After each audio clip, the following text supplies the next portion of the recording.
Di sebuah ruangan yang penuh dengan ketenangan, Feng Tianxing duduk bersila. Dia perlu berpikir, menimbang. Tujuan kedatangan saya kembali adalah untuk membunuh semua iblis untuk melampiaskan kebencian mereka, dan membawa ras kembali ke puncak dunia. Tetapi situasi saat ini sangat aneh, bahkan tujuan awal Feng Tianxing harus diremehkan. Serangan Void mengacaukan semua rencana. Tim Void Pionir sudah memiliki kekuatan seperti itu, dan mereka dapat bertarung tak terpisahkan dengan pembangkit tenaga ras iblis. Meskipun dikatakan memiliki beberapa keunggulan dalam seleksi, meskipun merupakan kemenangan yang diakumulasikan dengan cara kecil, pada akhirnya ia menang. Jika iblis itu sendiri tidak berubah, hanya masalah waktu sebelum kehampaan memakan iblis. Tujuan dari Void adalah untuk melahap seluruh dunia. Ini membuat kekosongan menjadi masalah sulit yang harus dipecahkan oleh Feng Tianxing. Jalan menuju kebangkitan umat manusia sangat sulit, tetapi membuang semua informasi di sini saja sudah cukup untuk membuat sakit kepala. Sekarang, dengan instruksi dari Demon Emperor, kesempatan besar muncul di hadapannya. Biarkan iblis dan manusia bekerja sama untuk mengalahkan kehampaan. Ini adalah cara yang paling mungkin untuk menyelamatkan dua ras yang diprediksi oleh Kaisar Iblis sendiri. Jika bukan karena kata-kata Kaisar Iblis, Feng Tianxing hanya perlu menggunakan ras iblis, dan kemudian menemukan kesempatan untuk membunuh mereka semua. Tidak akan ada orang kuat yang tersisa, dan itu tidak akan mengganggu kebangkitan ras manusia. Tapi sekarang, Yumo mengedepankan kondisi Kaisar. Yang bisa dilakukan Feng Tianxing hanyalah memilih. Jika dia bertobat di tengah jalan, pasti masih ada cara untuk memeriksa dan menyeimbangkan dirinya di klan iblis. Tidak ada yang tahu bagaimana Kaisar Iblis akan mengimplementasikan rencana seperti itu setelah membuat rencana seperti itu, dan sarana apa yang akan ditinggalkan.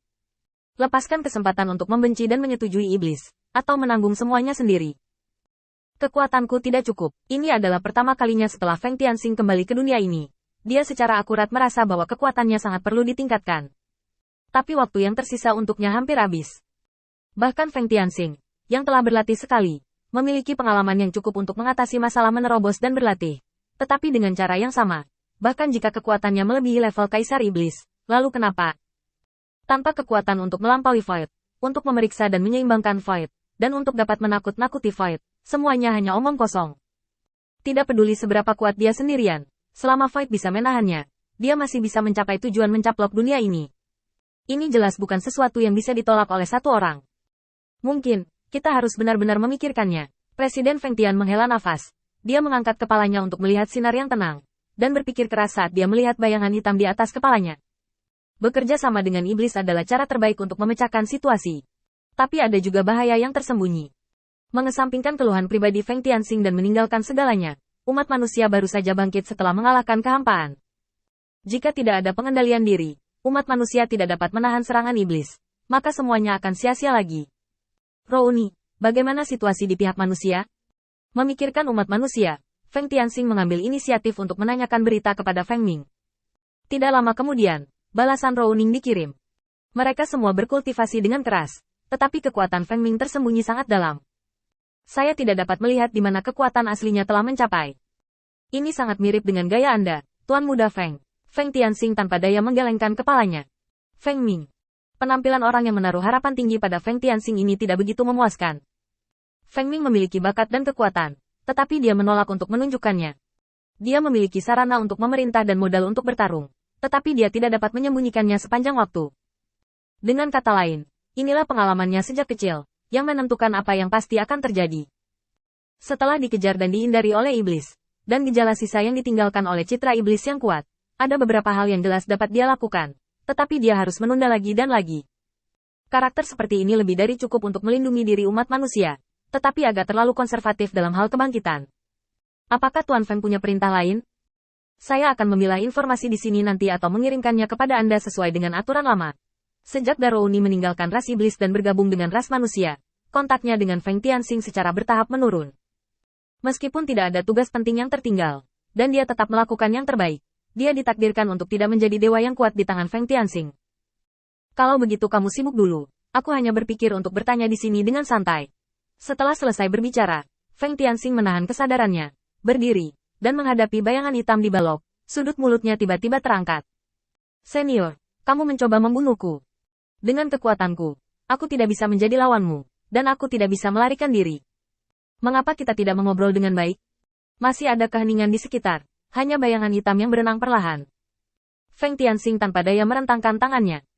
Saya secara khusus menemukan kesempatan untuk mengobrol dengan Anda. Tetapi dengan sikap ini, jangan salahkan saya jika Anda melewatkan kesempatan di masa depan. Tentu saja, jika Anda ingin membunuh saya secara alami tidak akan melihat Anda menyesalinya. Nyatanya, pilihan yang harus diambil Feng Tianxing tidaklah sulit. Jawabannya sudah ada di permukaan. Menyetujui permintaan Kaisar Iblis adalah cara termudah dan paling efektif untuk menghadapinya. Dia tidak bisa melepaskan kemarahan di hatinya. Ada api di hatinya, dan dia harus menemukan tempat untuk melampiaskannya. Jadi dia di sini sendirian, ingin membiarkan Jie Luo menderita, sehingga dia bisa sedikit meredakan amarah dan kebencian di hatinya. Tidak lama kemudian, tubuh Jie Luo muncul dengan tenang, dan dia menatap Feng Tianxing dengan ekspresi ragu. Siapa kamu? Tidak mungkin ras manusia biasa memiliki nyali sepertimu. Seharusnya aku sudah menemukannya sejak pertama kali kamu dan aku bertemu. Kamu menyembunyikannya dengan sangat baik. Feng Tianxing tertawa. Kamu semakin tua, dan kamu tidak punya banyak energi untuk memperhatikanku. Semut, jadi normal untuk tidak memperhatikan. Atau, kamu hanya merasa bahwa kamu kuat dan tak terkalahkan, jadi kamu mengabaikannya. Sudut mulut Jie Luo sedikit berkedut. Mengapa ada bau mesiu di mana-mana dalam kata-kata ini? Untuk apa kau memanggilku ke sini? Feng Tianxing tahu bahwa Jie Luo telah lama menguping pembicaraannya dengan Putri Kaisar Iblis. Nyatanya, terkadang kata-kata itu bukan untuk Putri Kaisar Iblis, tapi untuk Jie Luo. Alasan mengapa tidak dibongkar adalah karena tidak perlu. Apakah Putri Kaisar Iblis dapat dihidupkan kembali tidak ada hubungannya dengan Feng Tianxing. Dia hanya peduli apakah dia dapat mengekang perkembangan Jie Luo. Ambil kesempatan ini untuk menunjukkan diri Anda dan lihat apakah Master Nominal Anda akan memberi Anda kesempatan. Kalsaro telah dibujuk oleh Putri Kaisar Iblis, dan dia ingin membantu Patriark Klan Iblis keluar dari kesulitan. Dan kamu juga harus tahu betapa aku telah membujuk Putri Kaisar Iblis. Kamu harus sangat jelas, jika Karsa Luo tercapai tujuan, menyelamatkan Patriark Klan Iblis. Dan Putri Kaisar Iblis menjadi terkenal, dan akan terlalu sulit bagimu untuk mencuri kekuasaan saat itu. Jadi saya secara khusus memanggil Anda ke sini untuk memberitahu Anda bahwa Anda telah tertunda terlalu lama, dan Anda telah terlalu lama mendengarkan gosip saya di sini. Jie Luo sangat marah, melambaikan tangannya dengan kasar, dan memelototi Feng Tianxing. Aku akan membunuhmu.